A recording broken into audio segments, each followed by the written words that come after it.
Hello, boys and girls. I'm going to read a story to you today. It's called Too Many Frogs. It's by Sandy Asher, and it's illustrated by Keith Graves. I don't know if any of you have ever read it before. It's a very fun book. So, let's dive in. Too Many Frogs by Sandy Asher, illustrated by Keith Graves. Rabbit lived by himself in the hollow of an old tree. He cooked for himself, he tidied up after himself, and at the end of each and every day, he read himself a story. It was a simple way of life, no fuss, no clutter, and Rabbit liked it. There he is, reading himself a story. Okay. But one rainy evening, he heard a knockety knocking at his door. "It's Froggy," croaked a deep voice. "Don't care for this storm." Rabbit opened the door. "I was about to read myself a story." "Love to listen," Froggy cried, and hopped right inside. "Don't mind, do ya?" "Oh, well, I suppose not," Rabbit said.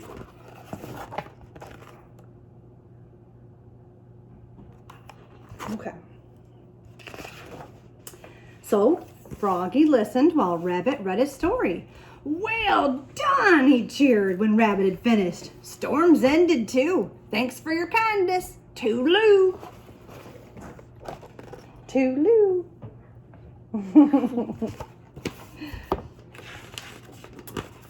Okay. The next evening, as usual, Rabbit finished dinner, tidied up, and sat down to read himself a story. But before he could begin, he heard another knockety knocking at his door. "It's Froggy," croaked the same deep voice. Rabbit opened the door. "I was about to read myself a story." "I know," Froggy cried, and he hopped right inside. "Love to listen, but first let's fix ourselves some snacks. Or 3. Don't mind, do ya?" I suppose not."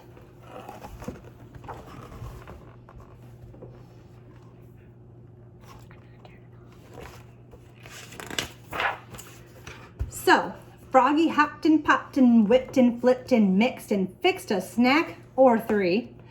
Too much fuss, Rabbit thought.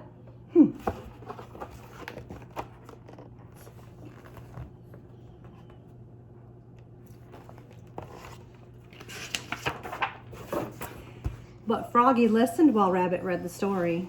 "Oh, well done," he cheered when Rabbit had finished. "Snack's gone too. Thanks for your kindness. Toodaloo."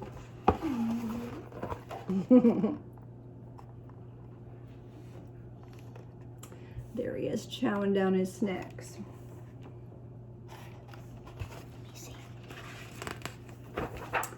Okay, the next evening, Rabbit finished dinner, tidied up, and sat down to read himself another story. But before he could begin, there was that same knockety knocking at his door. "It's Froggy," croaked the familiar voice. Rabbit opened the door. "I was about to read," he began. "I know," Froggy cried, and he hopped right inside. "About to read yourself a story. I would love to listen. But first, let's get ourselves all comfy cozy. Don't mind, do ya?" "Oh, I suppose not."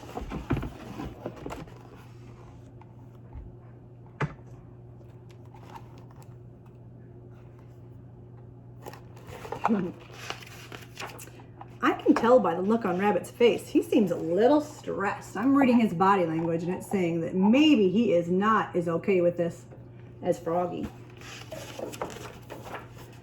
So Froggy fluffed and puffed and mooshed and schmooshed and piled up pillows and billows. Too much clutter, Rabbit thought. But Froggy listened while Rabbit read the story. "Well done," he cheered when Rabbit had finished. "Bedtime too. Thanks for your kindness. Toodaloo."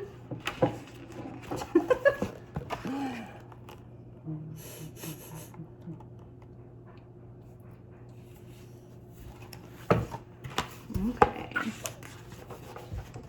The next evening, Rabbit finished dinner, tidied up and sat down to read himself a new story. But before he could begin, there was that knocking again. It's Froggy! Look at Rabbit's face. He does not look excited. He looks kind of like, oh, what now? He almost looks like he doesn't want him there. Oh my. Rabbit opened the door. I know, cried Froggy before Rabbit could say a single word. You were about to read yourself a story, and I'd love to listen. But first, meet the family. Been telling them all about you and your stories. Love to join us. Don't mind, do ya? Whoa. Rabbit looked at Froggy's family. Big frogs, little frogs, dozens and dozens. They were all wearing a t-shirt. Frog family reunion. Oh, too many frogs, he thought. Oh, this is too much fuss, too much clutter. Oh, look at him pulling on his ears. I can tell he's really upset now. Yeah, Rabbit is feeling a lot of emotions and he's not telling Froggy about any of them. Oh, well, I guess he does. But I do mind, Froggy, he said at last. You do? Froggy asked. I never invited you in, Rabbit explained. I never invited you to fix a snack. I never invited you to get all comfy cozy. And I never invited your family to join you. So I do mind. I mind very much. Uh-oh, croaked Froggy. This will never do. Thanks for your kindness, Toodaloo. Oh, man. Rabbit finally got it all out. And Froggy seems very upset. He's sad. He's feeling sad. He's feeling upset. Alone at last, Rabbit sat down to read himself a story. For one anxious moment, he waited for a knocking at the door, but it never came. Don't mind, do you? He asked himself with a chuckle. Well, most certainly not, he answered himself, and he began to read. And it was a good story.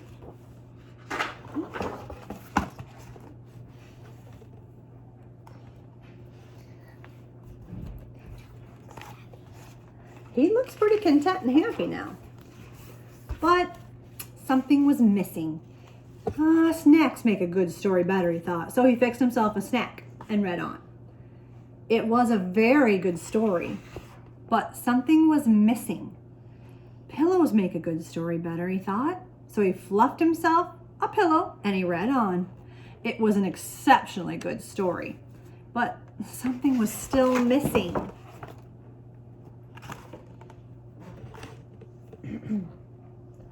Something, what do you think he's missing, boys and girls? Oh, I think maybe he's missing Froggy. Rabbit blinked once, he blinked twice, and then he sighed. Oh, it's Froggy, he told himself at last. He loves to listen. Rabbit opened his door, and there sat Froggy and his entire family waiting patiently just to say they were sorry. I never meant to be rude, Froggy said. I brought you a t-shirt. Frog family reunion. Oh, well, thank you, Rabbit said. I was about to read a story. Would you like to join me? Oh, we would love to listen. Oh, look at all of those sad frogs. Rabbit obviously has a gift for storytelling, and now he gets to share it with the whole family. Well, and in they all hopped, big frogs and little frogs, dozens and dozens. Rabbit offered them a snack or three, and then every frog listened while Rabbit read a story. Well done, they cheered when he had finished. Oh, so many frogs, Rabbit thought, so much fuss, so much clutter. It was a different way of life, and Rabbit decided that he really liked it. Many of us are having a different way of life right now, and we're having to make a lot of adjustments as well.